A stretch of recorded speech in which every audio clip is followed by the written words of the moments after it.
Hi, I'm James, a foot and ankle specialist, and today I'm going to break down the key differences in Hoka's stability shoes, the Gaviota 5 and the Arahi 7.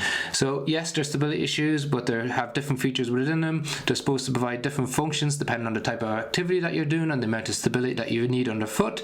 I'm also going to break down how it feels underfoot, how it alters your gait, and we'll touch on how the different elements of stability can influence medical conditions. So let's start off with the Gaviota 5 in terms of cushioning. You got 36mm on the rear foot and 30mm on the forefoot, giving you a 6mm difference from the back to the front of the shoe.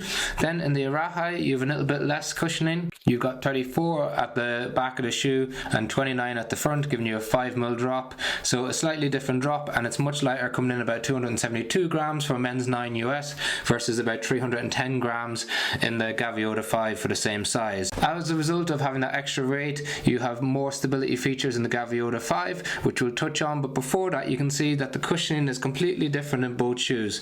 So you have cushioning that looks a lot more like the Bondi 8 in the Gaviota 5, and it looks a lot more like the Clifton 9 in the Arahi 7, and they tend to feel similar to those shoes respectively. So in the Gaviota 5 you've got a really soft plush cushioning, so when you initiate contact with the ground you really sink into the shoe, feels really cloud-like, very similar to what you get in shoes like the Asics Gel Kayano 31. So it's super soft, really padded, really comfortable. It's all about comfort in the shoe, whereas with the Arahi 7 you get a lot more energy return. So when you initiate contact with the ground, as a result of having a nice heel geometry and a nice forefoot rocker, it helps really push you forward, really nice snap, really quicker shoe, and it's designed for different types of activities.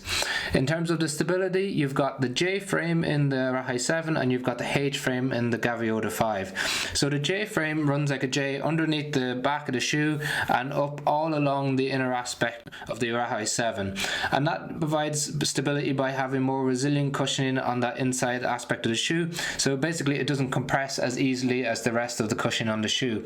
So if someone struggles with their pronation forces where they come inward, this denser cushioning reduces the amount that it can come inward and starts to push it back out again, and that features all the way along the shoe, which is relatively unique in a stability shoe. Now you don't necessarily feel it pushing up onto your foot like you would with a medial support that you get on something like the Brooks Adrenaline GTS 24, but it does push you back out again, and then they complement it with some nice sole flare, so that's where the sole comes out wider than where your foot sits in the shoe, and in doing so increases the amount of contact that you have with the ground and also keeps your foot nice and centered. In contrast to that, with the H frame you've got stability on both sides of the shoe, and that goes across the midsole. So this really is designed to try and keep you centered in the shoe as you move, and it provides some torsional rigidity in the midfoot, so it finds it hard to twist or to bend. So this is an excellent form of stability, and what we look for in more modern stability shoes is a model like this where it tries to keep your foot centered throughout. It doesn't try and provide some big arch support underneath your foot. It also has some nice wide sole flare on it. The sole of the shoe doesn't narrow too much in the midfoot, again increasing the amount of contact you have with the ground. You've got some nice sidewalls in the inner aspect and the outer aspect of the shoe. They come up, help cradle your foot in the shoe, reducing that it can move side to side, and also adding that extra element of stability against pronation forces. It's coupled with a moderate stability heel counter, again cradling your heel, keeping it nice and centered in the shoe when you initiate heel contact with the ground. So completely different features underfoot in terms of the cushioning and the stability, and it's completely different on top as well. So in the Arahi 7, in terms of the fit, an updated upper on the shoe. So instead of having the engineered mesh, you've got a woven knit on top. That's designed to try and cradle your foot a little bit more and add some elements of stability. One of the criticism that we often have with Hoka is that, especially in the Arahi 7, it just tapers too early in the midfoot, so it comes in really narrow in the midfoot. It's a really snug fit, so it's not good for conditions like bunions, Morton's neuroma, anything that compresses the toes. It's likely to give you more discomfort there. It does come in a wider version, but even at that it tapers quite early. However, it's got a nice padded tongue, it's gusseted so it doesn't slip side to side. It's got some stability and rigidity on the heel counter, and it's nice and padded on the heel counter. So what you get with the Arahi is excellent elements of stability from the J-frame, a really snappy midsole, so it's really good for up-tempo, faster work. You can use it for walking, for standing all day for sure, but it's definitely more of an up-tempo, moderate stability shoe with nice comfort on top.